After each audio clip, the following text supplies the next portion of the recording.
I found that nothing in life is worthwhile unless you take risks. Nothing. Nelson Mandela said, "There is no passion to be found playing small and settling for a life that's less than the one you're capable of living." Now, I'm sure in your experiences in school and applying to college and picking your major and deciding what you want to do with life, I'm sure people have told you to make sure you have something to fall back on. Make sure you got something to fall back on, honey. But I never understood that concept, having something to fall back on. If I'm going to fall, I don't want to fall back on anything except my faith. I want to fall forward. I figure at least this way I'll see what I'm going to hit. Fall forward. This is what I mean. Reggie Jackson struck out 2,600 times in his career, the most in the history of baseball. But you don't hear about the strikeouts. People remember the home runs. Fall forward. Thomas Edison conducted 1,000 failed experiments. Did you know that? I didn't know that. Because the 1,001st was the light bulb. Fall forward. Every failed experiment is one step closer to success. You've got to take risks, and I'm sure you've probably heard that before, but I want to talk to you about why that's so important. First, you will fail at some point in your life. Accept it. You will lose. You will embarrass yourself. You will suck at something. There's no doubt about it. And I know that's probably not a traditional message for a graduation ceremony, but hey, I'm telling you, embrace it, because it's inevitable. And I should know. In the acting business, you fail all the time. Early on in my career, I auditioned for a part in a Broadway musical. Perfect role for me, I thought, except for the fact that I can't sing. So I'm in the wings, I'm about to go on stage, but the guy in front of me, he's singing like Pavarotti. He's just, and he's just going on and on and on, and I'm just shrinking, I'm getting smaller and smaller. So they say, "Oh, thank you very much, and you'll be hearing from us." So I come out with my little sheet music, and it was Just My Imagination by The Temptations. That's what I came up with. So I hand it to the accompanist, and she looks at it and looks at me and looks out at the director and was like, "All right." So I start, I'm gonna sing. I'm like, "It's just my imagination once again, and then coming away with me." And I'm not saying anything, so I'm thinking I'm getting better. So I start getting into it. It was just my running. This, thank you very much, Mr. Washington. Thank you. So I assumed I didn't get the job. But the next part of the audition, he called me back. The next part of the audition is the acting part of the audition. Now I'm like, hey, okay, maybe I can't sing, but I know I can act. So they pair me with this guy, and again, I didn't know about musical theater. And musical theater is big, so they can reach everyone all the way in the back of the stadium. And I'm more from a realistic, naturalistic kind of acting where you actually talk to the person next to you. So I don't know what my line was. My line was, "Well, hand me the cup." And his line was, "Well, I will hand you the cup, my dear. The cup will be there to be handed to you." I said, "Oh, okay." "Well, should I give you the cup back?" "Oh, yes, you should give it back to me, because you know that is my cup and it should be given back to me." I didn't get the job. But here's the thing. I didn't quit. I didn't fall back. I walked out of there to prepare for the next audition, and the next audition, and the next audition. I prayed. I prayed, and I prayed. But I continued to fail, and fail, and failed. But it didn't matter, because you know what? There's an old saying, you hang around the barbershop long enough, sooner or later you're going to get a haircut. So you will catch a break, and I did catch a break. Last year, I did a play called Fences on Broadway. Someone talked about it. Won the Tony Award. And I didn't have to sing, by the way. But here's the kicker. It was at the Court Theater. It was at the same theater that I failed that first audition 30 years prior. The point is, every graduate here today has the training and the talent to succeed. But do you have the guts to fail? Here's my second point about failure. If you don't fail, you're not even trying. I'll say it again. If you don't fail, you're not even trying. My wife told me this great expression. To get something you never had, you have to do something you never did. Les Brown's a motivational speaker. He made an analogy about this. He says, imagine you're on your deathbed, and standing around your deathbed are the ghosts representing your unfulfilled potential. The ghost of the ideas you never acted on. The ghost of the talents you didn't use. And they're standing around your bed, angry, disappointed, and upset. They say, we came to you because you could have brought us to life, they say. And now we have to go to the grave together. So I ask you today, how many ghosts are going to be around your bed when your time comes? You've invested a lot in your education, and people have invested in you. And let me tell you, the world needs your talents, man, does it ever. I just got back from Africa like 2 days ago, so if I'm rambling on, it's because I'm jet lagged. I just got back from South Africa. It's a beautiful country, but there are places there with terrible poverty that need help. And Africa is just the tip of the iceberg. The Middle East needs your help. Japan needs your help. Alabama needs your help. Tennessee needs your help. Louisiana needs your help. Philadelphia needs your help. The world needs a lot, and we need it from you. We really do. We need it from you young people. I mean, I'm not speaking for the rest of us up here, but I know I'm getting a little grayer. We need it from you, the young people. So you got to get out there. You got to give it everything you got, whether it's your time, your talent, your prayers, or your treasures. Because remember this, you will never see a U-Haul behind a hearse. You will never see a U-Haul behind a hearse. You can't take it with you. The Egyptians tried it, and all they got was robbed. So the question is, what are you going to do with what you have? I'm not talking about how much you have.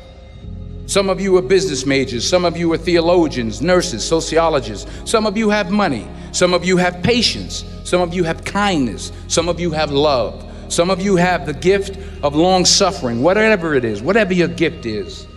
What are you going to do with what you have? All right, now here's my last point about failure. Sometimes it's the best way to figure out where you're going. Your life will never be a straight path. I began at Fordham University as a pre-med student.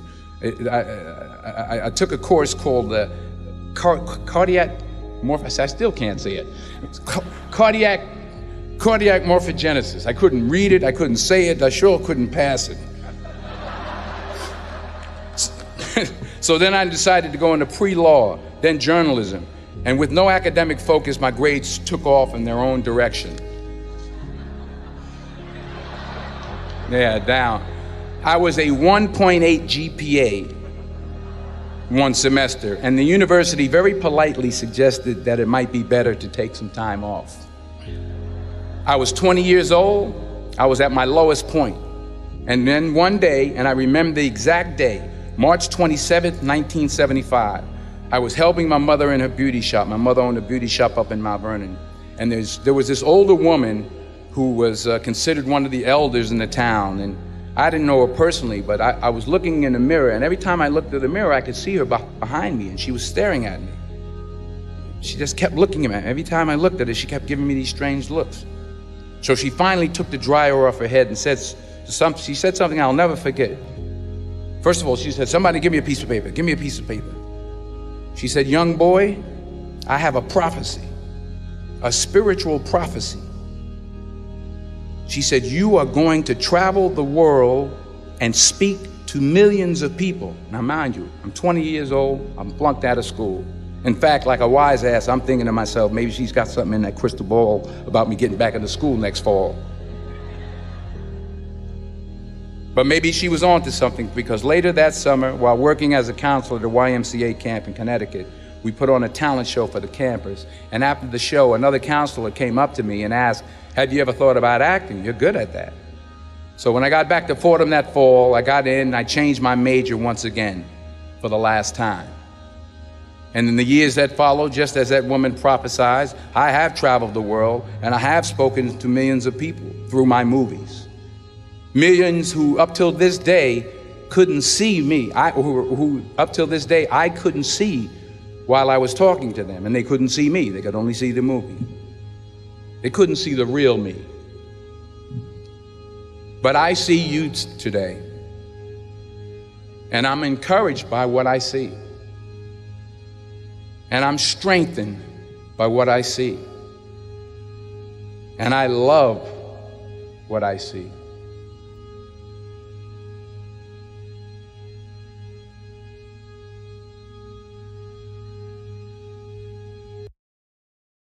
To lunch, sat down with them.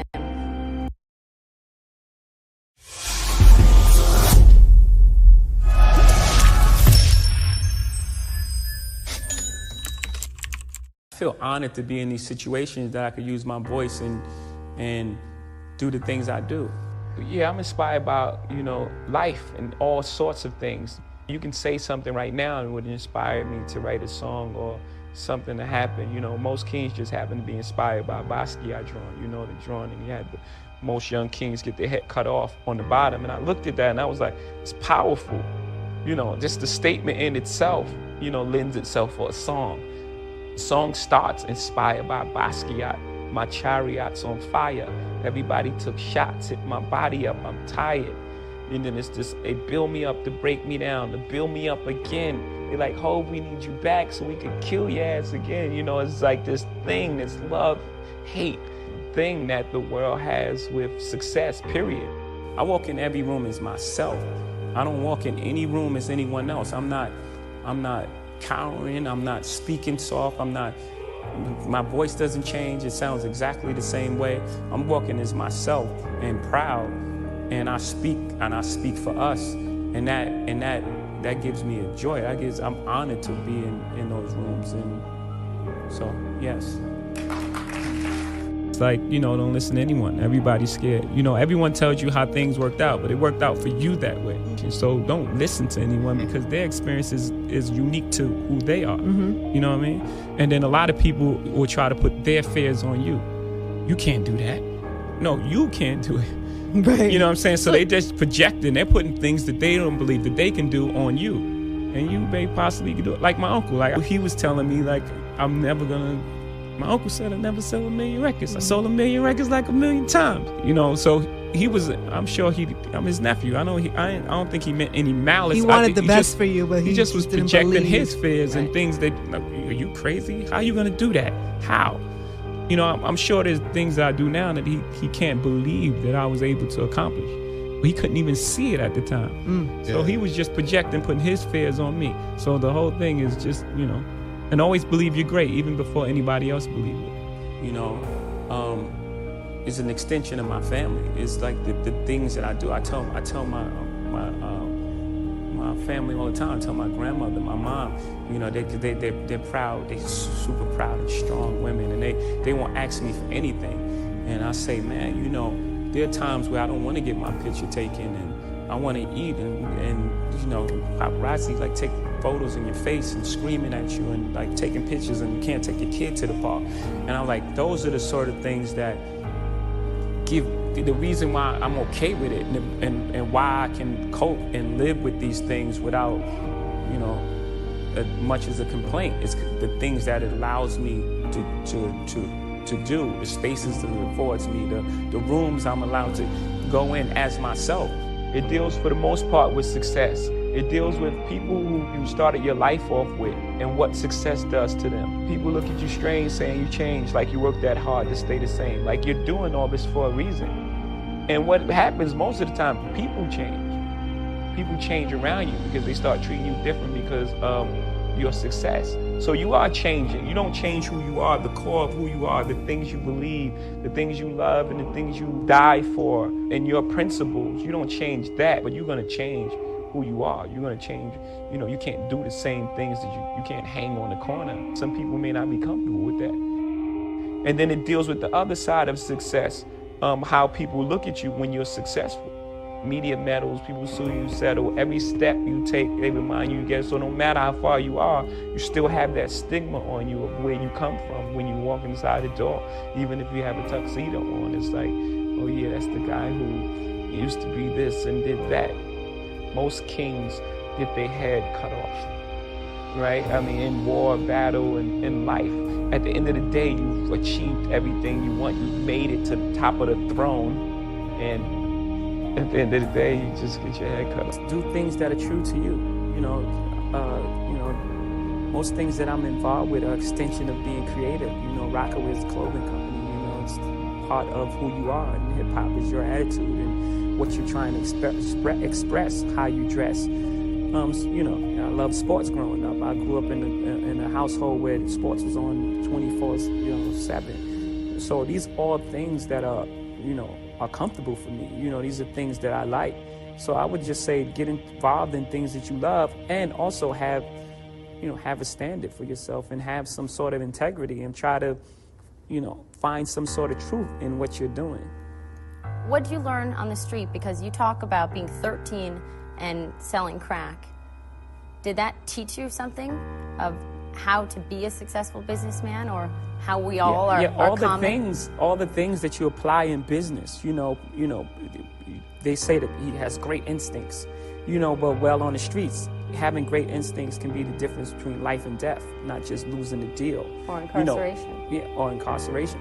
You know, which is less than death, right? And and being a person of high integrity. You know, people want to deal with you. You know, in business, in the streets, you know, trust and honorable, and, you know, a man of your word. You know, all these things come to play in the business world. I'm not condoning any street activity, but it's just the way it is. There's a redemptive power that making a choice has, you know, rather than feeling like you're at effect to all the things that are happening. Make a choice. Like, you just decide what it's going to be, who you're going to be, how you're going to do it. Just decide. And then from that point, the universe is going to get out your way. It's like, it's water. It wants to move and go around stuff, you know. I realized that to have the level of success that I want to have, it's difficult to spread it out and do multiple things. It takes such a desperate, obsessive focus. You really got to focus with all of your fiber and all of your heart and all of your creativity. You are associated with a number of brands, HP, Coca-Cola, Budweiser. How do you decide who you want your name, your brand, your voice tied to, and what companies you don't? I try to. Sometimes it's just more about relationships. I pretty much try to work with brands if there's some sort of partnership there. You know, I don't typically do a one-off endorsement deals. I've just never been interested in that. It's just more so if I can create some sort of partnership. You know, Coca-Cola was a partnership. You know, brand managers, you know, acted as at one time. So I pretty much look for partners, you know, as opposed to one-off endorsement deals. Well, yeah, it seems like you insist on some creative control, that you're not willing to just give the Jay-Z brand out or let people buy it from you. Yeah, for me, it's my life. It's who I am as a person. So I can't just let someone have creative control of who I am. Sure, it's important. Best investment advice that you ever received?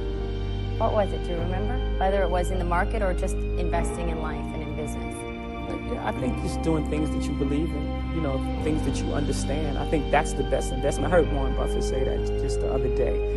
And I just innately felt that, you know, just invest in things that you understand. Speaking of Warren Buffett, you recently spent an afternoon with him in Omaha, Nebraska. You went to lunch, you sat down with him. Did it turn out that the two of you had more in common maybe than you thought? I think most people do. After the conversation, you realize that you have more in common than you know, things that are dissimilar. Yeah. What did you take away from that? What did you learn from sitting with him, and what do you think he might have gleaned from meeting with you? I don't know. I have no idea on his side. On my side, he's very sharp, you know, and again, he just affirmed to me that instincts is really important in business. You know, I didn't go to any proper business school or read any super, follow any manuals like the Record Business 101 or anything like that. I just pretty much followed my instincts. And he just reaffirmed that for me, that, you know, your instincts are very important to you. What about what you own? I read that your mother gave you a 3-ring binder, and you would write your lyrics in it as a child, and you'd hide it under your bed so that no one would steal it. Are your words still your most valuable possession? Yeah, because they caused all of this, you know, saved my life, you know, so. Saved your life? Absolutely. Why? Well, the things and activities that I was in, just as a broad statement, you know, everyone says that. If I wouldn't have made it here, I wouldn't be here. But no, really, you know, there was you know, one of my friends who's like a dear friend of mine. We would be together every single day. And if it wasn't for rap, if I wasn't taken away from, you know, the place I was, you know, he went to jail for 12 years. And we were together every single day. So I can't even imagine a circumstance where I wouldn't be with him. The most obsolete idea is go to school, get a job, work hard, save money, get out of debt, and invest for the long term in the stock market. See, why would you save money when they're printing trillions of dollars? The gap between the 1% and 99% is massive. You see, it's not just money. You have to step back and look at the bigger picture. So what do you do? In every one of us is a poor person. There's still a poor person inside me. There's also a middle class person, and the middle class persons want security. They want that steady paycheck. And there's a rich person. And they're all inside of us, except that it's not taught. You're taught to go to school, get a job, and get a paycheck. You're not taught to how to get rich. If you read Rich Dad, Poor Dad, my rich dad refused to pay me. He said the paycheck was one of the most damaging things you could take in your life. He says the moment you take a paycheck, you're an employee, and that's the mindset. So my rich dad never paid me. He drove my poor dad, you know, a government employee, nuts. You gotta pay people, you gotta pay people. And Rich Dad was not saying that the paycheck was bad. He says you didn't want to be a slave to money. So as an entrepreneur, you know, if Rich Dad folded, I just started another company. I don't need a paycheck. I don't need anybody to take care of me. If my government doesn't like me, I move to another country because they need entrepreneurs there. So the entrepreneur is not so much the business. The entrepreneur is really the mindset and the skill sets and the different set of rules. You see, I don't operate, small business does not operate in the same rules as big business. Entrepreneur is a mindset first, a skill set, and rules. And depending upon whether you're an employee or a small business, the rules are different. The mindsets are different, the skill sets are different. If you could say one thing to somebody who's never been an entrepreneur and they're thinking about making the leap of faith into becoming an entrepreneur, what could you tell them? Well, I'll just tell them the same thing that happened to me. You know, my last paycheck, I still remember it clearly. It was one of the worst and the best days of my life. And I was in Puerto Rico. I was working for Xerox, and my boss gave me my last, it wasn't a paycheck, it was a bonus check. I think it was about $30,000, taxable. It's the only problem with that. So I got this check and I went, holy mackerel. You know what I mean? So I was excited, but I was also disturbed. And so this other guy comes up to me, his name was John, and John says to me, he says, you're gonna be back. I said, why? He says, because you're gonna fail. I looked at him and said, look, few expletive words. because that's what he did. He left Xerox, failed, and he came back. And I said, look, you failed and you came back, but I'm going to fail and I'm never coming back. And that's the attitude. Do you know what I mean? If you say, well, if I fail, I'll go back to mommy and daddy, then that's what you'll do. So if you fail, that's when I became an entrepreneur, because I had no money. I had no money for years. You know, I didn't have a paycheck. But that's what my rich dad encouraged me to do. He says, when you don't have this paycheck, you get hungrier, smarter, and it's a test of your character.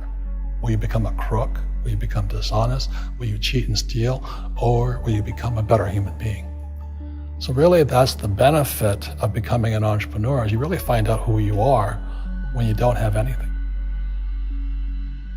So you always have to look at the big picture. Too many people look at, well, what's going to happen to me? When you look at the big picture, you're also going to know that when something bad happens, something good's going to happen. Mm-hmm. But you got to prepare for whatever is coming. If you think next 20 years will be like the last 20 years, mm-hmm. you're going to get creamed. You know, when you and I go to the supermarket and we buy a carton of milk, we always check for the expiration date. But most people do not check for the expiration date on their brains. Instead of get out of debt, I get into debt. You know, I just refinanced $300 million in debt. I went from 5% to 2.5% interest. I made a fortune. Every month, more money comes in because my cost of money has gone down. So while some financial experts are saying get out of debt, I'm saying and at a certain learn point, how to use it. I realized, hey, wait a second, you know, if it's so easy to lose Jim Carrey, who the hell is Jim Carrey? We don't matter. It doesn't make any sense. I'm not looking backward. Why don't we just... It was more like you're supposed to say, you know, we're important, and you're supposed to say it's all going to be all right, and you're supposed to say that, you know, whatever you dream can come true, and you're supposed to say all those things. I do believe in manifestation, power of that kind of stuff, but I don't believe that any of it matters. You know, this mattering is to me a human construct, born out of a need, the same need as you have to have, you know, deities and things like that. I mean, I believe in an energy of God, an energy of, you know, everything is divine. You know, there's just not, there's no thing that isn't divine. Everything is divine, and I'm that. And it doesn't matter to me what's happening. I'm finding that ultimately the freedom from it is something people are kind of hungry for in a way. Right. They're like, I don't want to be me either. Right. You know, and I go, well, great, because you never have been.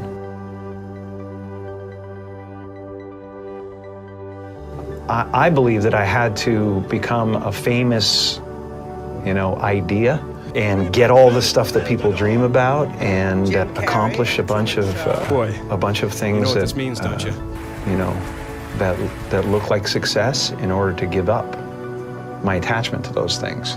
It's been a part of the evolution of ego is to spend your first half of your life acquiring and adding, thinking you can add to yourself, and it looks great. I mean, it looks great when you got a cool car and you got good, nice clothes, and you know, and you've done something that people admire, but it can never fulfill you. You can never be happy. You know what I mean? It's not where happiness comes from.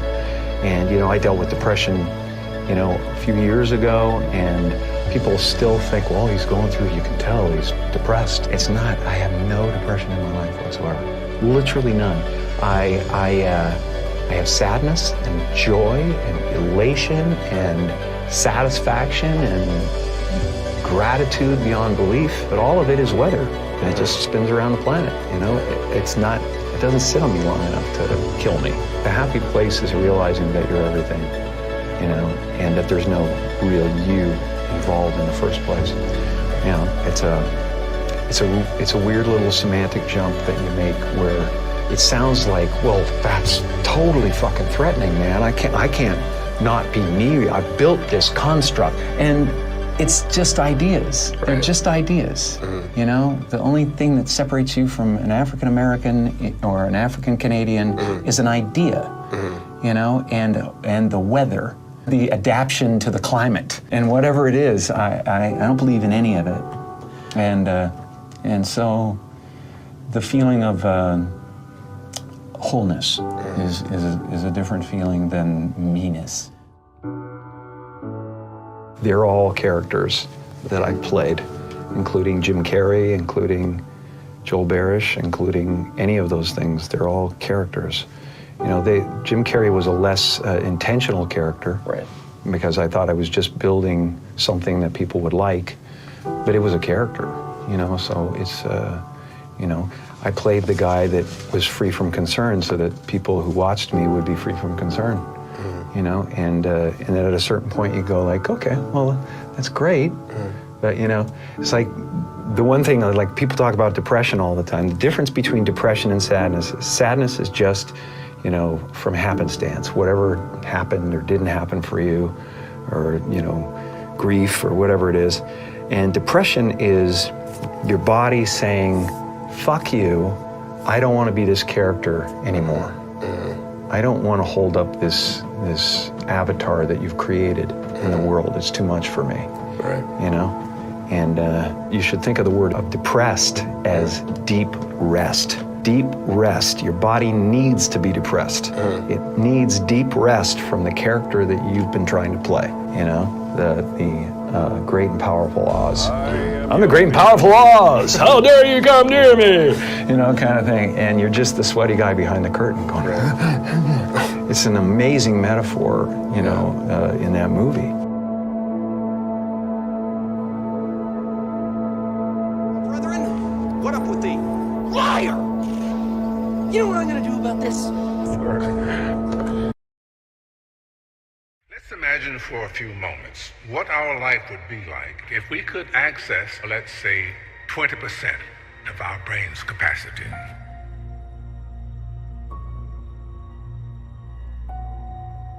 If you want to have something show up in your life, the kind of person you would like to become, manifest something new into your life, something powerful, whatever it might be, you obviously must first be able to imagine it.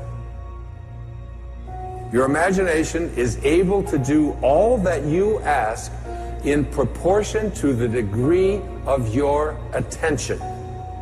So, what kind of attention do you place on your desires?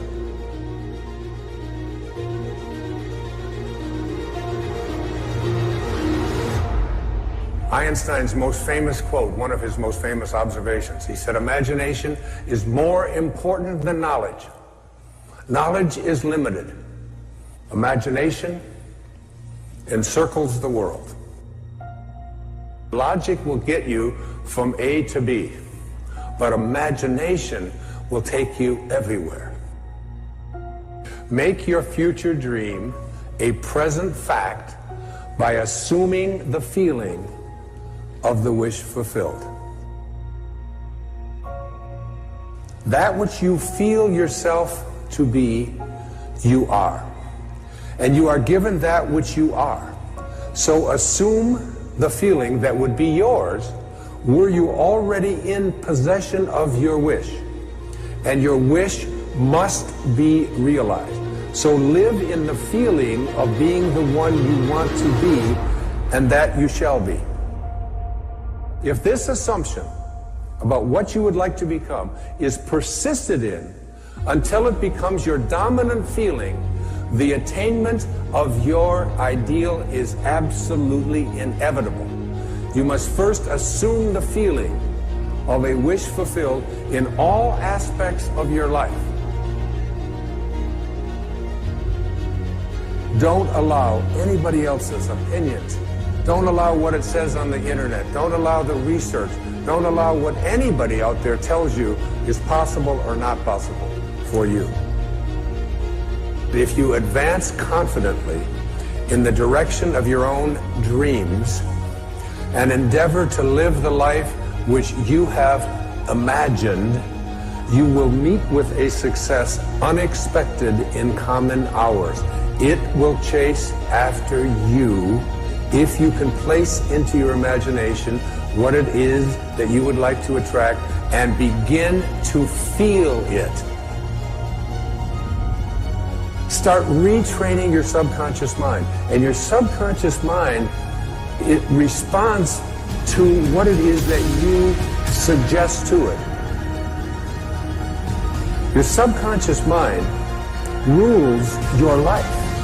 96 to 97% of everything that you do is done as a result of your subconscious mind. And when your subconscious mind gets programmed, it goes ahead and responds to whatever it is your conscious mind has placed into it.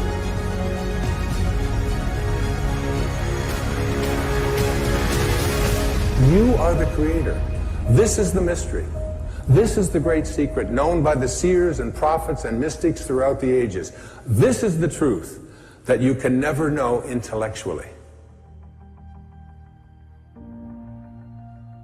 Many of you, as I have been, as I am, are where you are in your life based upon what you believe. And it's not just what you think you believe on the surface, it's also your shadow beliefs that are holding you back from moving into the life that you believe you deserve.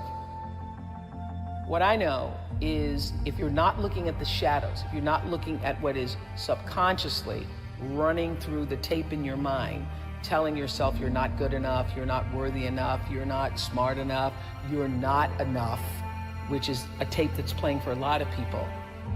If you're not conscious of that, then you end up acting out of that belief system and not out of what you know to be the truest or want to be the truest for yourself. You are where you are today, in part because of what you've been saying about yourself. Words are like seeds. When you speak something out, you give life to what you're saying. If you continue to say it, eventually that can become a reality. You are planting seeds when you talk. At some point, you're going to eat that fruit. My challenge is make sure you're planting the right kind of seeds. If you want apples, you have to sow apple seeds. If you want oranges, you can't plant cactus seeds, poison ivy seeds, mushroom seeds. You're going to reap fruit from the exact seeds that you've been sowing. In other words, you can't talk negative and expect to live a positive life. You can't talk defeat and expect to have victory. You can't talk lack, not enough, can't afford it, never get ahead, and expect to have abundance. If you have a poor mouth, you're going to have a poor life. And this is great when we're saying things like, I'm blessed, I'm strong, I will accomplish my dreams, I'm coming out of debt. That's not just being positive, you are prophesying victory, prophesying success, prophesying new levels. Your life will move in the direction of your words. But too many people go around prophesying just the opposite. I never get any good breaks. I'll never get back in shape. Business is slow. I'll probably get laid off. Flu season is here. I always get it. They don't realize they are prophesying defeat. It's just like they're calling in bad breaks, mediocrity, lack. You don't become what you want because so much of wanting is about living in the space of what you don't have. That's why Jim Carrey's story is so powerful, because he started to act as though he already had it. He would go up to Mulholland Drive, he would drive away thinking, I already have those things, I just haven't accessed them as yet. I believe those things are going to come to me and I'm going to act like they are, so I'm going to move forward in my life in order to draw that to myself in such a way that my actions are in alignment with what I say I believe. So if you start to think about that, really, why are you where you are in your life? The choices that you have made have been because of what you believe to be true for yourself. The time is now. The time is now to express and for people to believe in themselves. The time is now for it to be okay to be great. People in this world shun people for being great, for being a bright color, for standing out. But the time is now to be okay to be the greatest you. You can talk yourself out of your destiny. Negative words can keep you from becoming who you were created to be. Don't fall into that trap. Quit calling in defeat. Quit talking about how it's not going to happen. You should write down your goals. Write down what you want to see happen in life. Any areas that you're struggling in, where you need to improve, write it down like it's already done. And then every day, declare that decree. Read over it a couple of times out loud. It's not enough to just think it. Something happens when we speak. You have to prophesy your future. Those words will get down on the inside of you. They'll not only change your outlook, but they will change who you are. Your words will become your reality.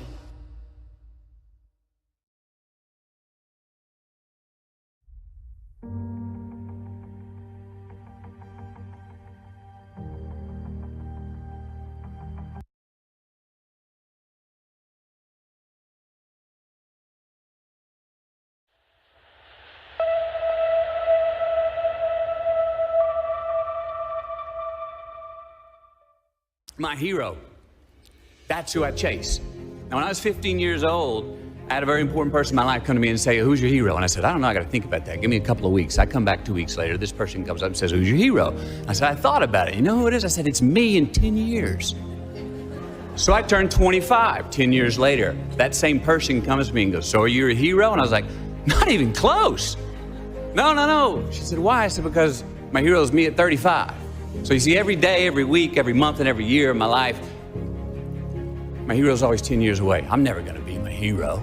I'm not going to attain that. I know I'm not. And that's just fine with me because that keeps me with somebody to keep on chasing. I'm going to talk to you about some things I've learned in my journey. Most from experience, some of them I heard in passing. Many of them I'm still practicing, but all of them I do believe are true. Life is not easy. It is not. Don't try to make it that way. Life's not fair. It never was. It isn't now, and it won't ever be. Do not fall into the trap, the entitlement trap, of feeling like you're a victim. You are not. Get over it and get on with it. And yes, most things are more rewarding when you break a sweat to get them. Happiness is an emotional response to an outcome. If I win, I will be happy. If I don't, I won't. And I say, if happiness is what you're after, then you're going to be let down frequently, and you're going to be unhappy much of your time. Joy, though, joy is a different thing. It's something else. Joy is not a choice. It's not a response to some result. It's a constant. Joy is the feeling that we have from doing what we are fashioned to do, no matter the outcome. Now, personally, as an actor, I started enjoying my work and literally being more happy. Define success for yourself. Now check this out. I'm in south of New Orleans a few years ago, and I went to a voodoo shop. And they had this wooden partition against the wall with these columns. And in these columns were all these vials of these magic potions, right? And the headings above each potion defining what they would give you were things like fertility, health, family, legal help, energy, forgiveness, money. Guess which column was empty? Money. Let's admit it. Money is king today. It's what makes the world go round. It is success. The more we have, the more successful we are, right? Now, I would argue that our cultural values have even been financialized. Humility is not in vogue anymore. It's too passive. It's a get rich quick on the internet, richest 15 minutes of fame world that we live in, and we see it every day. But we all want to succeed, right? So the question that we got to ask ourselves is what success is to us, what success is to you. Is it more money? Maybe it's a healthy family. Maybe it's a happy marriage. Maybe it's to help others, to be famous, to be spiritually sound, to leave the world a little bit better place than you found it. Continue to ask yourself that question. Now, your answer may change over time, and that's fine. But do yourself this favor. Whatever your answer is, don't choose anything that will jeopardize your soul. Prioritize who you are, who you want to be, and don't spend time with anything that antagonizes your character. Don't drink the Kool-Aid, man. It tastes sweet, but you will get cavities tomorrow, all right? Life is not a popularity contest. Be brave, take the hill, but first answer that question, what's my hill? So first, we have to define success for ourselves.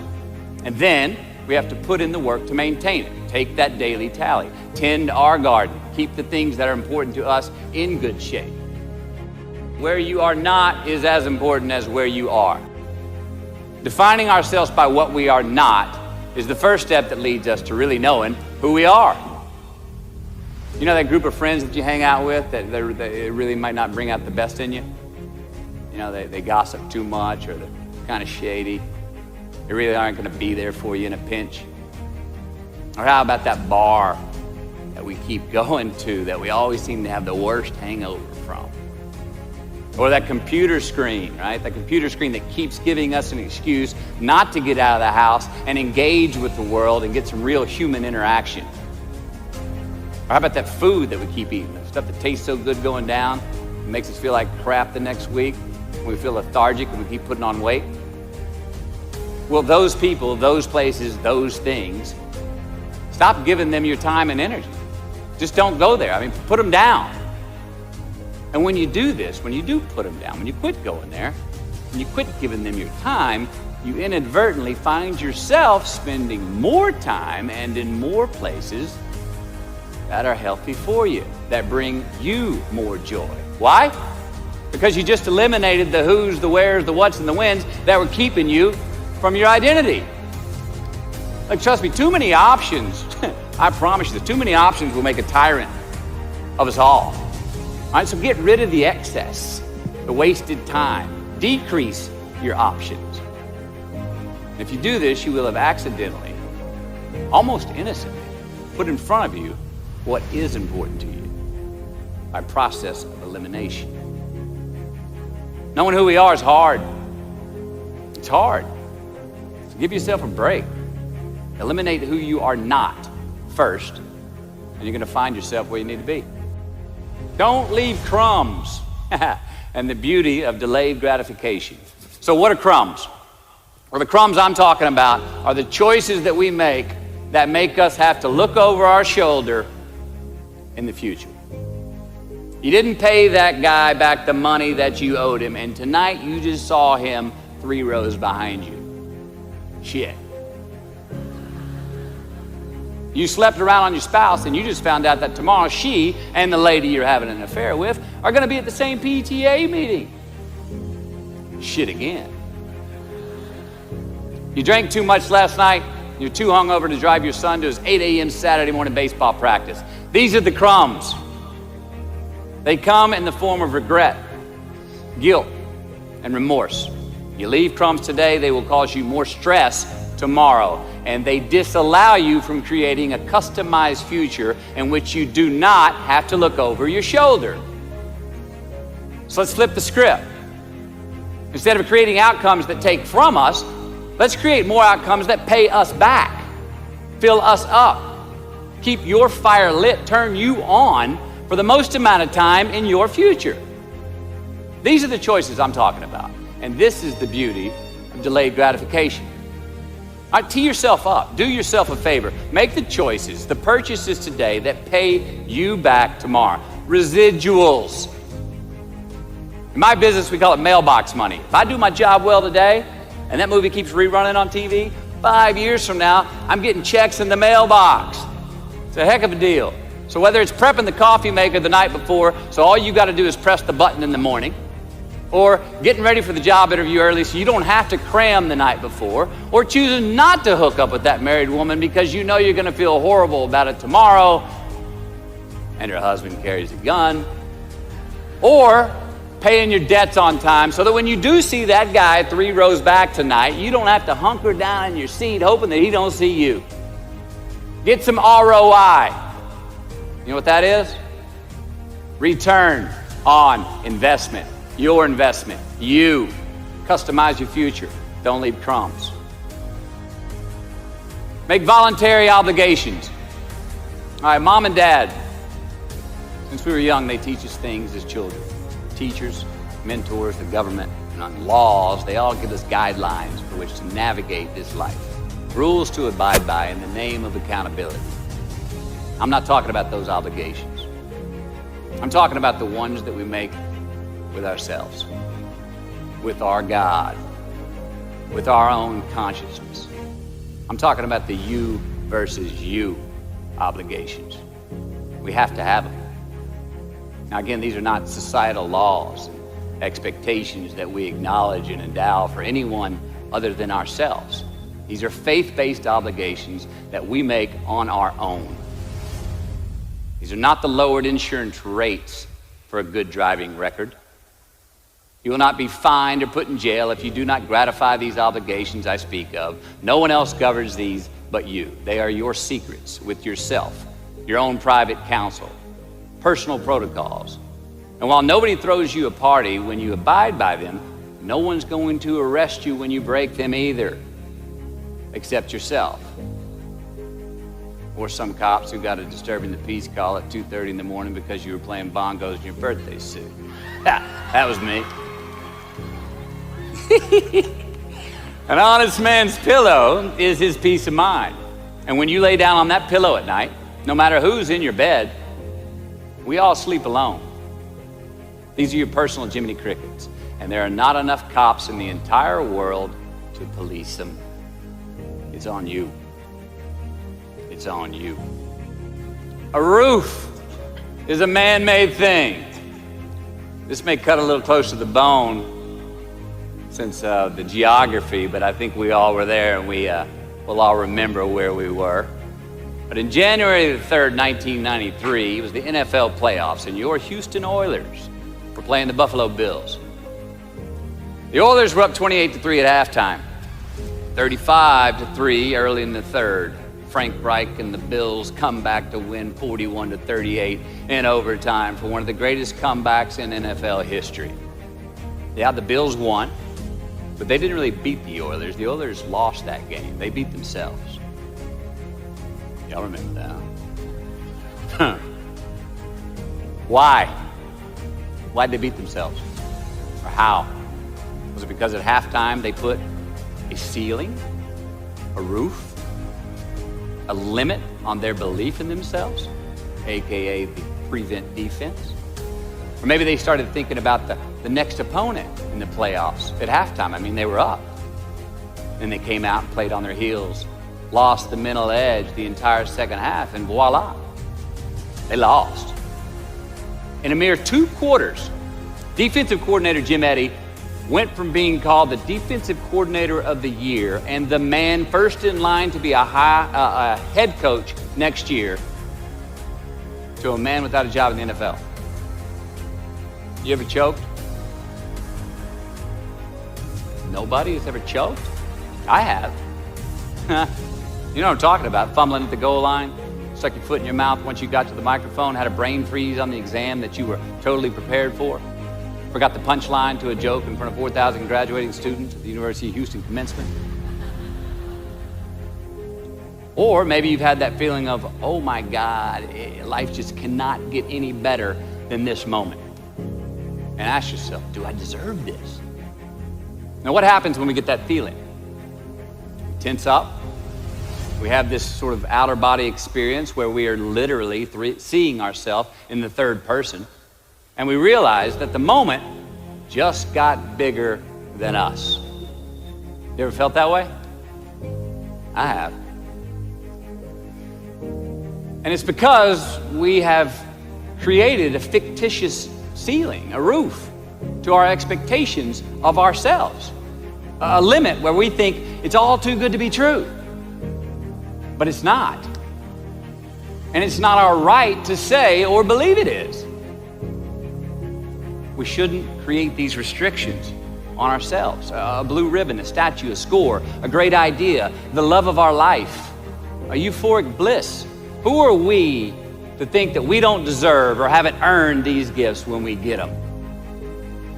It's not our right.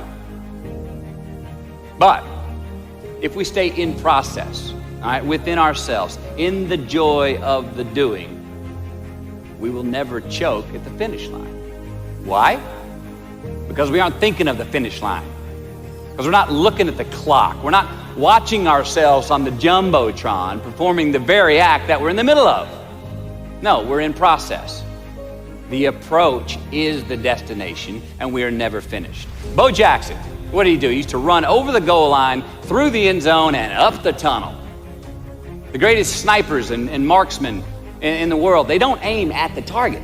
They aim on the other side of the target. We do our best when our destinations are beyond the measurement, when our reach continually exceeds our grasp, and when we have immortal finish lines. And when we do this, the race is never over. The journey has no port. The adventure never ends because we are always on the way. So do this, and let somebody else come up and tap you on the shoulder and say, hey, you scored. Let them run up and tap you on the shoulder and say, man, you won. Let them come tell you, you can go home now. Let them say, I love you too. Let them say, thank you. Take the lid off the man-made roofs that we put above ourselves and always play like an underdog. Here we go. The late and great University of Texas football coach, Darrell Royal. I don't know if y'all remember him. He won a national championship in '69. He won a couple of national championships. You know Darrell Royal? He was a friend of mine and a good friend to many people. Now, a lot of people looked up to this man. One of the people who looked up to him was a musician named Larry. Now, at this time in his life, Larry was in the prime of his country music career. He had #1 hits, and his life was rolling. He had picked up a bad habit of snorting the white stuff somewhere along the line, and at one particular party, after a bathroom break, Larry went confidently up to his mentor, Darrell, and he started telling him a story. Coach Royal listened, as he always had, and when Larry finished his story and was about to walk away, Coach Royal put a gentle hand on his shoulder, and he very discreetly said, hey, Larry, you got something on your nose there, bud. Well, Larry immediately hurried to the bathroom mirror where he saw some of the white powder that he hadn't cleaned off his nose. He was ashamed. He was embarrassed. As much because he felt so disrespectful to Coach Royal, and as much because he'd obviously gotten too comfortable with the drug to even hide it as well as he should. Well, the next day, Larry went to Coach's house. He rang the doorbell. Coach answered, and he said, Coach, I need to talk to you. Darrell said, sure, come on in. Larry confessed. He purged his sins to Coach. He told him how embarrassed he was and how he had lost his way in the midst of all this fame and fortune. And towards the end of an hour, Larry, who was in tears, he asked Coach, he said, Coach, what do you think I should do? And Coach, being a man of few words, just looked at him and calmly said, Larry, I have never had any trouble turning the page in the book of my life. Larry got sober that day, and he's been sober for the last 40 years. You ever get in a rut? You know what I'm talking about? You get in a funk? Get stuck on the merry-go-round of a bad habit? I have. Look, we're going to make mistakes. You got to own them. Then you got to make amends. And then you got to move on. Guilt and regret kills many a man before their time. So turn the page, get off the ride. You are the author of the book of your life. Turn that page. Give your obstacles credit. You know those no fear t-shirts that were out? I don't know. People used to wear them 10 years ago, no fear. You may remember those, or it's just me? I saw them everywhere. All right. I don't get them, and I never did. I mean, I try to scare myself at least once a day. I mean, I get butterflies every morning before I go to work.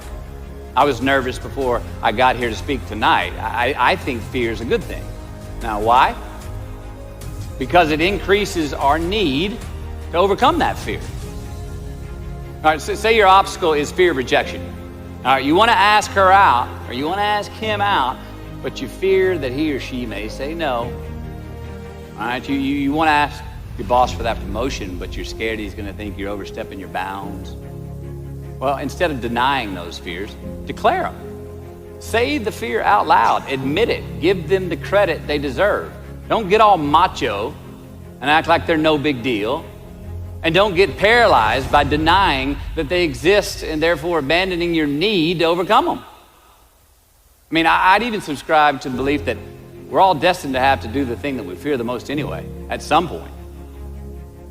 So give your obstacles credit, and you will, 1, find the courage to overcome them, or you will, 2, see more clearly that they're not really worth prevailing over. So be brave, have courage, and when you do, you get stronger, you get more aware, you get more respectful of yourself and that which you fear.